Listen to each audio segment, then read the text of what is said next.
जय श्री राम। पहले हमारा देश मुगलों का गुलाम हुआ, फिर अंग्रेजों का गुलाम हुआ और अब फिर से मुगल और अंग्रेज हमारे देश को गुलाम बनाना चाहते हैं। मैं लगातार उन खबरों को डिस्क्लोज कर रहा हूं जो खबरें आपको बता रही हैं कि समाज में आजकल क्या चल रहा है। क्या ये सही है कि हिंदू माइनॉरिटी में आता जा रहा है? कितने लोग ये जानते हैं जो स्टोरी देख रहे हैं? कमेंट कर बताएं कि वो सनातन धर्म के प्रति जागरूक हैं। देश के अनेक राज्यों में ईसाई मिशनरियों के माध्यम से सेवा की आड़ में लोगों का मनांतरण दशकों से जारी है। सरकार ने इसकी गंभीरता को समझते हुए इसे रोकने की कवायद शुरू कर दिया है। आम जन को भी मिशनरियों के इस उद्देश्य को समझना चाहिए, वरना एक दिन फिर से वही आ सकता है जहां हमारी करतूतें ही हम पे भारी पड़ गई थीं। आजादी के समय भारत आर्थिक रूप से संपन्न नहीं था और वित्तीय सहायता के लिए पाश्चात्य ईसाई देशों पर और अंतर्राष्ट्रीय वित्तीय संसाधनों पर निर्भर था। इसलिए मिशनरियों के आगे झुकना पड़ा। परिणाम स्वरूप संविधान में अपने पंथ के प्रचार का अधिकार कुछ पाबंदियों के साथ दिया गया, लेकिन एक के बाद एक सरकारें मिशनरी लॉबी के सामने मजबूर होती गईं। मतांतरण के लिए पैसे का इस्तेमाल तो आजादी से पहले भी होता था, परंतु आजादी के बाद और भी बहुत तरह के प्रयोग किए जाने लगे। मिशनरियों ने अपने अनुभवों से पाया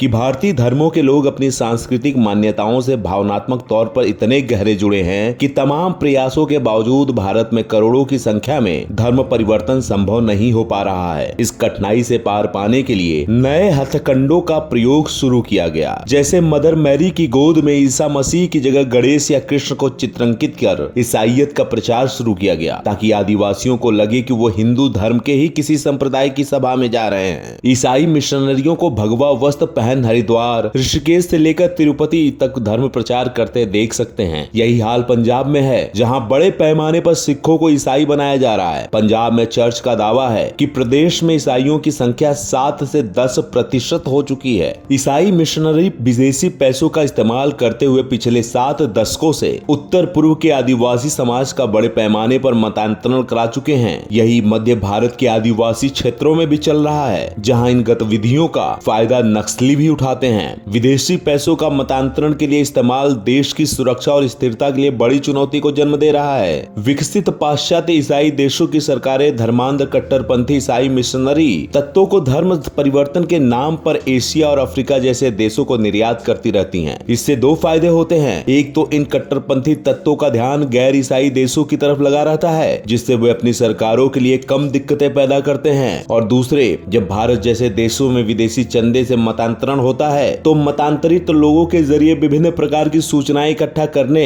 और सरकारी नीतियों पर प्रभाव डालने में आसानी होती है। अगर मैं उदाहरण देकर समझाऊं तो रूस के सहयोग से स्थापित कुडलकुलम परमाणु संयंत्र से नाखुश कुछ विदेशी ताकतों ने इस प्रोजेक्ट को अटकाने के लिए इन्हीं मिशनरी संगठनों का इस्तेमाल कर धरने प्रदर्शन करवाए। केंद्र में पिछली सपरंग सरकार में एक मंत्री ने यहाँ तक आरोप लगाया था कि कुछ विदेशी ताकतों ने इस परियोजना को बंद कराने के लिए धरने प्रदर्शन कराने के लिए तमिलनाडु के एक बिशप को 54 करोड़ रुपए दिए थे। इस मामले में विदेशी चंदा प्राप्त कर रहे 4 एनजीओ पर कार्रवाई भी की गई थी। एक और उदाहरण की बात करें तो वेदांता द्वारा तूतीकोरिन में लगाए गए स्टरलाइट कॉपर प्लांट है। 8 लाख टन सालाना तांबे का उत्पादन करने में सक्षम यह प्लांट अगर बंद न होता तो देश आज इस मामले में आत्मनिर्भर हो जाता। मैं जानता हूँ ये वीडियो बड़ी हो रही है, लेकिन जो इन्फॉर्मेशन मैं आपको दे रहा हूँ वो आपको जल्दी मिलेगी नहीं कहीं, क्योंकि ये रिसर्च बेस्ड स्टोरी है, जिससे आपकी आंखें खुल पाएं और आप ये समझ पाएं कि आपके ही देश में क्या चल रहा है। यह कुछ देशों को पसंद नहीं आ रहा तो सुनिए, यह कुछ देशों को पसंद नहीं आ रहा था, इसलिए उन्होंने मिशनरी संगठनों का इस्तेमाल कर पादरियों द्वारा यह दुष्प्रचार कराया कि यह प्लांट पूरे शहर की हर चीज को जहरीला बना देगा। इस दुष्प्रचार के बाद हिंसा भड़की और पुलिस फायरिंग में 13 लोगों की मौत हो गई।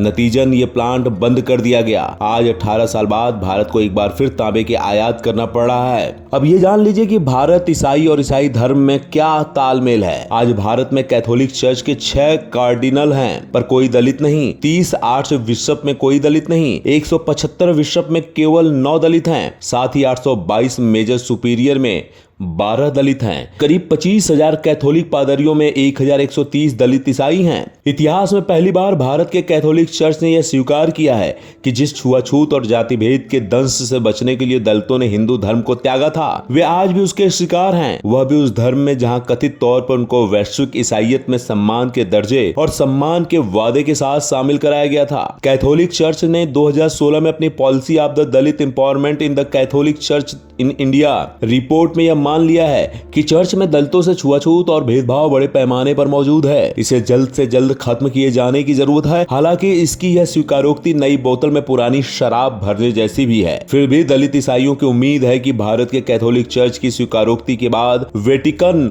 और संयुक्त राष्ट्र में उनकी आवाज सुनी जाएगी। कुछ साल पहले दलित ईसाइयों के एक प्रतिनिधिमंडल ने संयुक्त राष्ट्र के पूर्व महासचिव बान की मून के नाम ज्ञापन देकर आरोप लगाया था कि कैथोलिक चर्च और वेटिकन ईसाइयों का उत्पीड़न कर रहे हैं। जातिवाद के नाम पर चर्च संस्थानों में दलित ईसाइयों के साथ लगातार भेदभाव किया जा रहा है। Catholic bishop conference of India और वेटिकन को बार बार दुहाई देने के बाद भी चर्च उनके अधिकार देने को तैयार नहीं है। संयुक्त राष्ट्र के महासचिव बान की मून को दिए गए ज्ञापन में मांग की गई कि वह चर्च को अपने ढांचे में जातिवाद के नाम पर उनका उत्पीड़न करने से रोकें, और अगर चर्च ऐसा नहीं करता तो संयुक्त राष्ट्र में वेटिकन को मिले अस्थायी ऑब्जर्वर के दर्जे समाप्त कर दिए जाने चाहिए। अब जो मैं आपको बताने वाला हूं वो हैरान हो जाएंगे, क्योंकि मैं आंकड़ों के साथ हर अलग अलग राज्यों की कंडीशन बताऊंगा। आजादी के बाद से भारतीय ईसाई एक धर्मनिरपेक्ष राज्य के नागरिक रहे हैं। यहाँ की चर्च को जो खास सहूलतें हासिल हैं, वे बहुत से ईसाइयों को यूरोप एवं अमेरिका में भी हासिल नहीं है। विशेष अधिकार से शिक्षण संस्थान चलाने, सरकार से अनुदान पाने की सहूलतें शामिल हैं।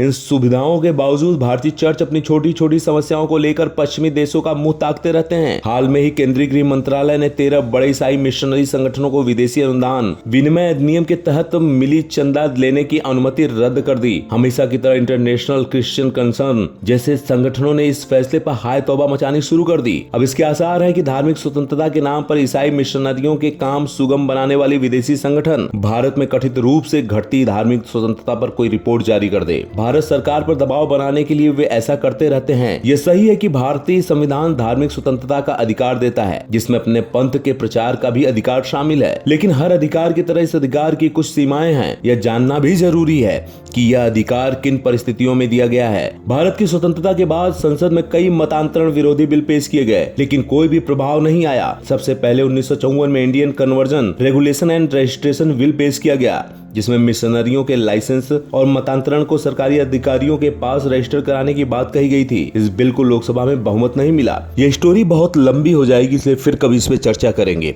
लेकिन मुझे लगता है कि आपके देश में क्या चल रहा है ये जानने के लिए बहुत है, और आप इसको सुनने के बाद ये अंदाजा तो लगा सकते हैं कि अगर आप जागरूक नहीं हुए तो आपकी कंडीशन क्या होने वाली है।